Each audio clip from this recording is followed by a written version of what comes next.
ગણેશાય નમઃ. જય શ્રી કૃષ્ણ મિત્રો. ફાગણ માસની પવિત્ર કથા આપણે સાંભળીએ છીએ. 6 અધ્યાયની કથા તો મેં સંભળાવી દીધી મિત્રો, અને આજે 7મા અધ્યાયની ફાગણ માસની કથા સાંભળીશું. મહત્તમ સાંભળીશું. ભગવાન શિવની લીલા સાંભળીશું. ફાગણ માસ ભગવાન શિવને શ્રાવણ માસ સમાન પ્રિય છે. તો આ મહિનામાં શિવજીની કથા સાંભળવાનો ખૂબ મહિમા છે. તો આજે આપણે વાર્તા સાંભળીશું કાચિંડા બનેલા રાજાની મુક્તિની કથા અને પિતાના ગર્ભમાંથી જન્મેલ શિવ ભક્તની કથા. દુર્લભ પાવન પૌરાણિક કથા. બહુ સમય પહેલાની વાત છે. પૃથ્વી પર મહાયશસ્વી રાજા મૃગરાજ રાજ્ય કરતા હતા. એ બહુ મોટા ધર્માત્મા અને સત્યવાદી હતા. એકવાર તેણે તીર્થરાજ પુષ્કરમાં જઈને સ્વર્ણ વિભૂતિ વાછડા સહિત ગૌ દાન કર્યા. એ સમયે તેની સાથે એ ગાયોનું દાન કર્યા તો એ ગાયોમાં એની સાથે એક બ્રાહ્મણની ગાય વાછડા સહિત એમાં ભળી ગઈ. હવે રાજા મૃગે સંકલ્પપૂર્વક બીજા બ્રાહ્મણોને એ ગાયો દાનમાં આપી દીધી. આ બાજુ એ ગરીબ બ્રાહ્મણ તેની ગાય શોધે છે. વર્ષો સુધી બધી જ જગ્યાએ એની ગાયને શોધતા રહ્યા. અંતમાં તેમણે કનકખરમાં એક બ્રાહ્મણને ત્યાં તેણે તેની ગાયને ઓળખી લીધી. રામ રામ. ગાયનું નામ હતું સવલા, અને તેણે તેનું નામ લઈને બોલાવી તો એ ગાય તે બ્રાહ્મણની પાછળ પાછળ ચાલવા લાગી, કારણ કે એ ગાય એ બ્રાહ્મણની જ હતી. આમ થવાથી એ બંને બ્રાહ્મણોમાં વિવાદ થયો. પેલો દાન લેનારો બ્રાહ્મણ કહે કે આ ગાય મારી છે, અને પેલો જેની ગાય દાનમાં ચાલી ગઈ હતી એ બ્રાહ્મણ કહે કે આ ગાય મારી છે. એટલે આ ગાયને એ બ્રાહ્મણ કહે છે કે આ ગાય મને રાજા મૃગરાજે દાનમાં આપી છે. હવે બંને ઝઘડવા લાગ્યા અને રાજા મૃગને પાસે આ વાતનો નિર્ણય કરવા માટે પહોંચ્યા. હવે મૃગરાજા તો એના કામકાજમાં બહુ વ્યસ્ત હતા, એટલે વ્યસ્ત હોવાના કારણે આ બ્રાહ્મણો સાથે એ ભેટ ન કરી શક્યા. એટલે આ બ્રાહ્મણોને બહુ ક્રોધ આવ્યો અને એ બ્રાહ્મણોએ રાજાને શ્રાપ આપી દીધો કે વિવાદનો નિર્ણય કરવાની ઈચ્છાથી આવેલા પ્રાર્થીઓને તમે મુલાકાત ન કરી, તેના વિવાદનું સમાધાન ન કર્યું, માટે તમે પ્રાણીઓનાથી છુપાઈને રહેનારા કાચિંડા બની જાઓ અને સહસ્ત્ર વર્ષો સુધી ખાડામાં પડ્યા રહેશો. ભગવાન વિષ્ણુ જ્યારે કૃષ્ણ રૂપમાં અવતાર લેશે ત્યારે એ જ તમારો ઉદ્ધાર કરશે. ત્યારે બ્રાહ્મણો તો શ્રાપ દઈને ચાલ્યા ગયા. ત્યારે રાજાએ એના મંત્રીઓને મોકલીને એ બ્રાહ્મણોને પાછા બોલાવ્યા અને તેમની પાસે ક્ષમા યાચના માંગી. પછી એક સુંદર ખાડો બનાવ્યો અને મૃગરાજાએ તેના પુત્રને રાજકુમારને વશુને તેનો રાજ્યનો કારભાર બધો જ સોંપી દીધો, અને એક ખાડામાં એક કાચિંડા બની ગયા અને નિવાસ કરવા લાગ્યા. હવે ઘણા વર્ષો વીત્યા. ત્યાર પછી હજારો વર્ષો બાદ દ્વાપર યુગમાં સાંબ, પ્રદ્યુમન, ચારભાનુ અને ગધ વગેરે યદુવંશી રાજકુમાર ફરવા માટે ઉપવનમાં ગયા. ત્યાં બહુ વાર રમતા રમતા તે રાજકુમારોને યદુવંશીઓને તરસ લાગી. જ્યારે તે પાણીની શોધ ચારે બાજુ કરવા લાગ્યા તો એક કૂવા પાસે આવ્યા. એ કૂવામાં પાણી તો નહોતું, પણ એક બહુ વિચિત્ર જીવ જોયો એમણે. એ જીવ પર્વત સમાન આકારનો એક કાચિંડો હતો. તેને જોઈને યદુવંશીના આશ્ચર્યની સીમા ન રહી. એમનું હૃદય કરુણાથી દયાથી ભરાઈ ગયું અને એ કાચિંડાને બહાર નીકાળવાની કોશિશ કરવા લાગ્યા. અને જ્યારે એ રાજકુમારે કાચિંડાને ચામડાની અને સૂતરના દોરડાથી બાંધીને બહાર નીકાળવાની કોશિશ તો કરી, પણ એ કાચિંડો બહાર નીકળી ન શક્યો. તો તેમને ઘણું દુઃખ થયું, આશ્ચર્ય થયું. તો આ બધી જ ઘટના યદુવંશીઓ રાજકુમારે ભગવાન શ્રી કૃષ્ણને જઈને સંભળાવી. પ્રિય ભક્તો, જગતના જીવનદાતા કમળ નયન ભગવાન શ્રી કૃષ્ણએ કુવા પાસે ગયા અને એ કાચિંડાને જોઈને ભગવાન શ્રી કૃષ્ણએ રમતા રમતા માછ ડાબા હાથથી જ બહાર કાચિંડાને નીકાળી દીધો. ભગવાન શ્રી કૃષ્ણના હાથ કમળનો સ્પર્શ થતાં જ તેનું કાચિંડાનું રૂપ અદ્રશ્ય થવા લાગ્યું અને એક સ્વર્ગીય દેવતાના રૂપમાં પરિવર્તન થઈ ગયું અને તેના શરીરનો રંગ સોનાની જેમ ચમકી રહ્યો હતો અને તેના શરીરમાં અદ્ભુત વસ્ત્ર આભૂષણ હારની શોભા વધી, કારણ કે ભગવાન શ્રી કૃષ્ણ જાણતા હતા કે આ દિવ્ય પુરુષને કાચિંડાની યોનિ કેમ મળી હતી. પણ આ વાત બધાને ખબર પડે માટે ભગવાન શ્રી કૃષ્ણે દિવ્ય પુરુષને પૂછ્યું કે તમારું આ રૂપ તો બહુ સુંદર છે, તમે કોણ છો? મને તો એવું લાગે છે કે તમે કોઈ જરૂર શ્રેષ્ઠ દેવતા છો.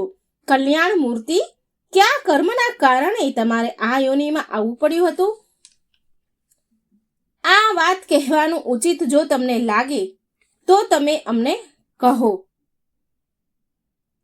ભગવાન શ્રી કૃષ્ણના પૂછવાથી રાજા મૃગે બધી જ ઘટના ભગવાન શ્રી કૃષ્ણને કહી અને ઉદ્ધાર માટે પ્રભુને પ્રાર્થના કરી.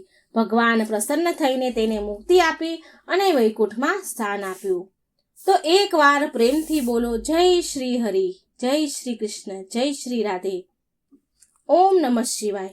પ્રિય ભક્તો, હવે આપણે સાંભળીશું પિતાના ગર્ભમાંથી જન્મેલ ભક્તની કથા, શિવ ભક્તની કથા. ઇક્ષ્વાકુ વંશમાં યુવસ્વાન નામનો એક પ્રસિદ્ધ રાજા થયા હતા. બહુ બધા યજ્ઞોના અનુષ્ઠાન કર્યા. તે ધર્માત્મામાં શ્રેષ્ઠ ગણાતા હતા. તેમણે 1,000 અશ્વમેઘ યજ્ઞ કરીને દક્ષિણ સાથે બીજા ઘણા યજ્ઞો દ્વારા ભગવાનની આરાધના કરી. દક્ષિણા સાથે આટલા બધા પૂજા પાઠ કર્યા પછી પણ તેમને એક પણ સંતાન ન હતું. ત્યારે એ તેના મંત્રીઓને બધો જ રાજ્યનો કારભાર સોંપીને વનમાં નિવાસ કરવા માટે ગયા. એક દિવસની વાત છે. વનમાં રાજા યુવસ્વાન ગયા. તરસથી તેમનું ગળું સુકાવા લાગ્યું. તેમણે પાણી પીવાની ઈચ્છાથી મહર્ષિ ભૃગુના આશ્રમમાં પ્રવેશ કર્યો. તે રાત્રે મહાત્મા ભૃગુ નંદન મહર્ષિ ચેવન રાજા યુવસ્વાનને પુત્ર પ્રાપ્તિ કરવા માટે એક યજ્ઞ કરી રહ્યા હતા. તે જ યજ્ઞમાં ઋષિએ જળથી અભિમંત્રિત કરેલો કળશ એક બાજુ મૂક્યો હતો. પછી યજ્ઞ સમાપ્ત થયો તો એ કળશને વેદી પર મૂકી સૂઈ ગયા. રાતમાં મોડે સુધી જાગવાના કારણે ઋષિઓ બધા થાકેલા હતા, માટે તે ઘોર નિંદ્રામાં હતા. યુવસ્વાને એ કળશને ઓળંગીને આગળ વધ્યા. એ તરસથી પીડાતા હતા. તેમનું ગળું સુકાઈ ગયું હતું. પાણી પીવાની અત્યંત અભિલાષાથી તે આશ્રમની અંદર ગયા અને એ શાંત ભાવથી જળ માટે યાચના કરવા લાગ્યા. રાજા સુકાયેલા ગળે પાણી માટે બૂમો પાડી રહ્યા હતા, પરંતુ એ સમયે ચી ચી કરનારા પક્ષીઓની જેમ તેમનો પોકાર કોઈને સંભળાયો નહીં. પછી રાજા યુવસ્વાનની નજર પાણી ભરેલા અભિમંત્રિત કરેલા કળશ પર પડી અને એ કળશ જોઈને બહુ વેગથી તે લોટા તરફ દોડ્યા અને ઈચ્છા અનુસાર પાણી પીને વધેલા જળને ત્યાં જ ઢોળી દીધું. હવે રાજા યુવસ્વાન તરસ્યા બહુ હતા અને તે શીતળ જળને પીને તેમને શાંતિ મળી.